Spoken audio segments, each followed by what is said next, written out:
here's a heavy one. As someone in STEM, do you notice a big gap between the number of men and women? I'm a math minor, and in all of my math courses, there's around 6 to 7 girls out of the class of 40 students. Yeah. So that was my experience as an undergrad. Okay. But in grad school, I felt like it was pretty close to 50-50 men and women. I was really impressed. And I think in pure math, the branch I was in had probably a little bit more men, but I guess applied math had slightly more women to kind of balance it out. Like there wasn't a really obvious disparity. And maybe that's just because the University of Alberta has an extremely progressive department. I'd like to... And I think these things are changing anyway. I think a lot of it is like when women feel like...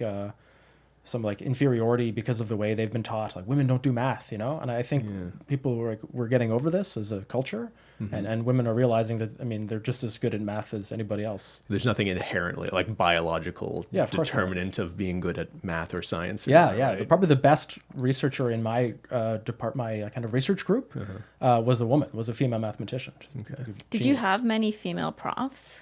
I had not a majority. So that's where it's sort of like catching up, though. I think maybe the next, in 10 years. I think the next generation of professors, I think it'll be closer and closer to 50-50.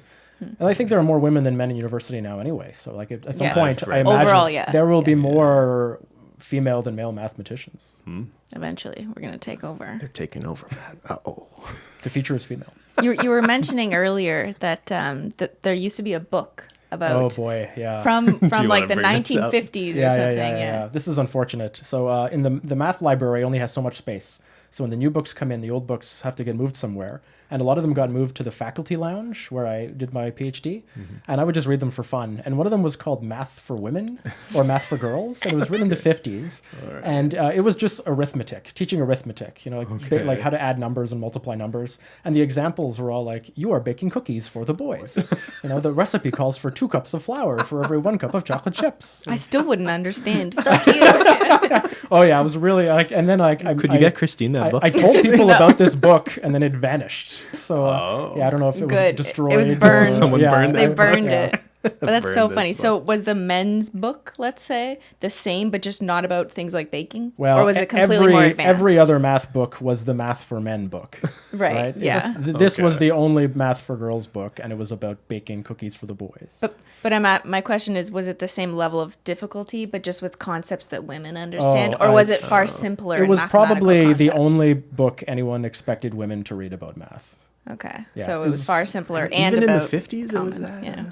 It's super sad. Yeah. It's sad, but it's very interesting to look back on that and like see that exist. Like I would actually love to see that like book. our parents' generation. You know? Like our parents might have used that book in like their home ec class. I guess never forget these kinds of things, right? Like I don't want to forget that was the case at one time. So because it could go back there really quickly. Have you seen The Handmaid's Tale? Oh my god, that's exactly what I was thinking about too. I've not seen The Handmaid's Tale. Oh my god. I choose to believe in a better future. Thank you. And everyone, Matt just got more attractive being so like, oh, here we go. Oh, your DMs are popping right now.